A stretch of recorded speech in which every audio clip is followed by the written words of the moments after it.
Assalamualaikum warahmatullahi wabarakatuh.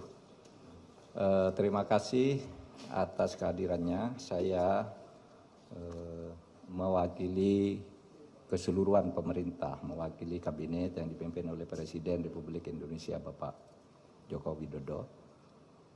Malam ini akan menyampaikan pernyataan pemerintah terkait dengan kondisi politik dan keamanan pasca pengesahan Undang-Undang Cipta Kerja oleh DPR dan pemerintah pada tanggal 5 Oktober 2020 yang lalu. Saya ingin memberi pengantar dulu bahwa Undang-Undang Cipta Kerja itu dibuat untuk merespons keluhan masyarakat dulu bahwa pemerintah itu lamban di dalam menangani proses perizinan berusaha, peraturannya tumpang tindih dan sebagainya. Itu dulu. Oleh sebab itu lalu dibuat undang-undang yang sudah dibahas lama. Di DPR itu semua sudah didengar, semua fraksi ikut bicara. Kemudian pemerintah sudah berbicara dengan semua serikat buruh berkali-kali di kantor ini, kantor Menko Polhukam, dan di kantor Menteri Perekonomian, kemudian pernah di kantor Menteri Tenaga Kerja. Jadi sudah bicara sebenarnya dan sudah mengakomodasi, meskipun tidak 100% dari hasil diskusi itu ditemukan jalan tengah akomodasi. Sehingga tepatnya tidak ada satu pemerintah pun dimanapun di dunia ini yang mau menyengsarakan rakyatnya dengan membuat undang-undang yang sengaja untuk itu. Yang kedua, isinya. Isi dari Undang-Undang Ciptaker ini pertama untuk mempermudah perizinan bagi usaha sehingga tidak birokratis dan tidak tumpang tindih, mempermudah perizinan siapapun yang mau berusaha dalam negeri maupun luar negeri. Yang kedua, menyediakan peluang untuk menampung tenaga kerja yang jumlahnya setiap tahun itu 3,5 juta. Angkatan kerja kita setiap tahun itu 3,5 juta. Dengan 82% tingkat pendidikannya di bawah SMP, sehingga tidak adaptif sebenarnya, belum siap untuk bekerja di bawah IT, ya. Mereka ini pekerja-pekerja yang hanya ijazahnya SMP, SMK ke bawah. Jadi tidak bisa bekerja di padat modal, dia di padat karya yang sebagian besar. Jadi ini yang penting.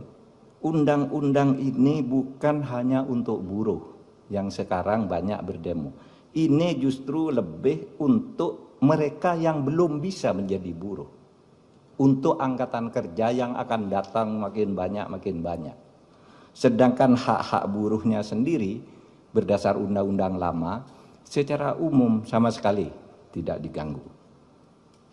Kemudian tentu untuk memberantas korupsi di birokrasi melalui pengurusan yang bertele-tele. Sekarang disederhanakan agar tidak ada korupsi, tidak ada pungli dan sebagainya.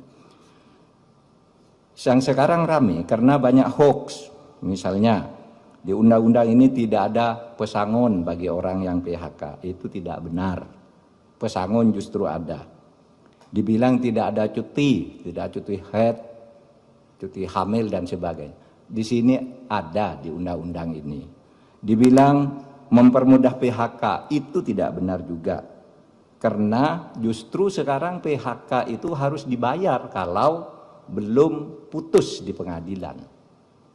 Oleh sebab itu di undang-undang ini ada jaminan kehilangan pekerjaan.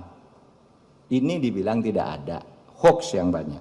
Bahkan ada yang mengatakan pendidikan dikomersialkan. Ketahuilah bahwa 4 undang-undang pendidikan, 4 undang-undang di bidang pendidikan sudah dicabut dari undang-undang ini karena aspirasi. Sesudah diskusi-diskusi, tolong Pak keluarkan tuh undang-undang, sudah kita keluarkan. Nggak ada di situ ngatur soal dunia pendidikan. apalagi mengkomersilkan. Di situ dunia pendidikan hanya diatur di dalam pasal 65 yang justru mempermudah bahwa pendidikan itu adalah lembaga nirlaba, bukan lembaga usaha, bukan lembaga komersil. Ini ditegaskan justru di undang-undang ini, malah dibalik di dalam berita-berita yang hoax itu. Oleh sebab itu, melihat perkembangan situasi itu, pemerintah mengajak mari kita semuanya menjaga Kamtibmas, keamanan dan ketertiban masyarakat, semua harus kembali ke posisi tugas menjaga negara masing-masing, pemerintah, rakyat atau masyarakat, dan civil society. Mari bersama-sama ke posisi masing-masing untuk menjaga keamanan masyarakat, dan untuk itu pemerintah menyampaikan pernyataan sebagai berikut. Pernyataan pemerintah terkait dengan kondisi politik dan keamanan pasca pengesahan Undang-Undang Cipta Kerja oleh DPR dan pemerintah pada tanggal 5 Oktober 2020 yang lalu. Selamat malam, mencermati perkembangan yang terjadi di lapangan terkait dengan penyampaian aspirasi tentang Undang-Undang Cipta Kerja dalam berbagai bentuknya di sejumlah daerah. Maka demi ketertiban dan keamanan di tengah-tengah masyarakat, pemerintah menyampaikan hal-hal sebagai berikut.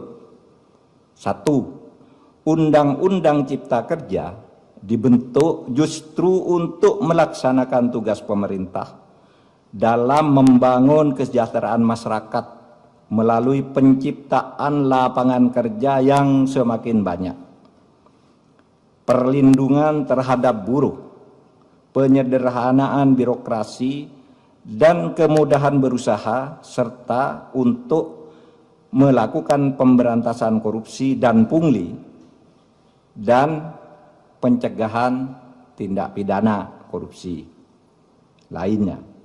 Yang kedua, pemerintah menghormati kebebasan berpendapat dan menyampaikan aspirasi terkait dengan Undang-Undang Cipta Kerja, sepanjang semua itu dilakukan dengan damai, menghormati hak-hak warga yang lain, dan tidak mengganggu ketertiban umum.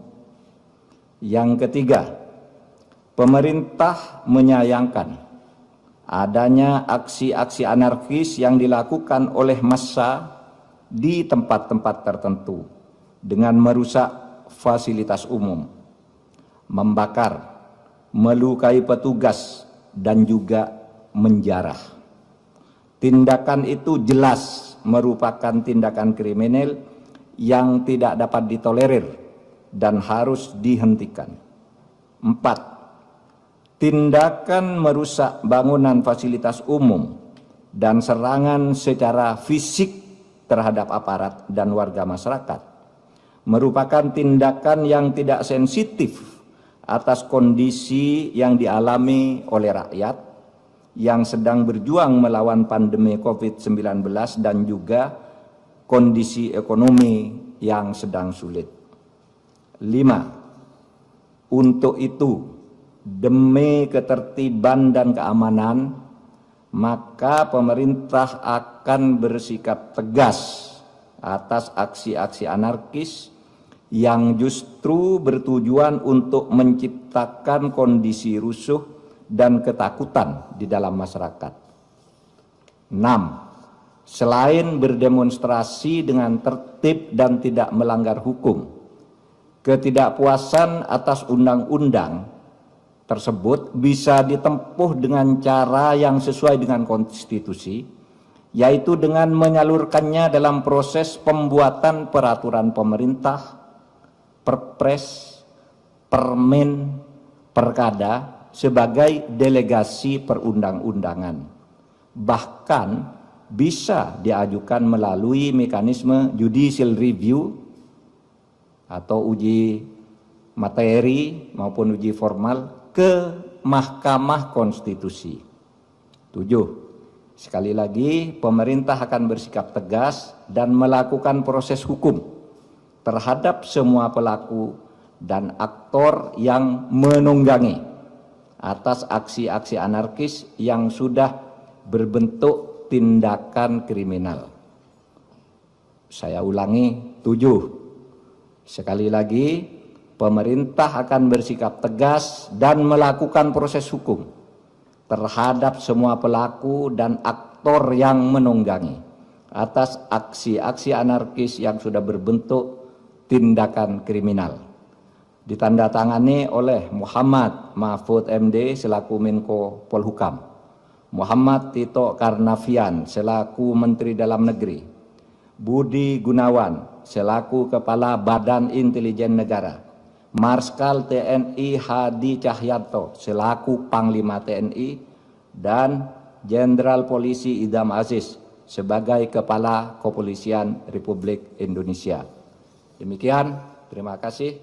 Assalamualaikum warahmatullahi wabarakatuh.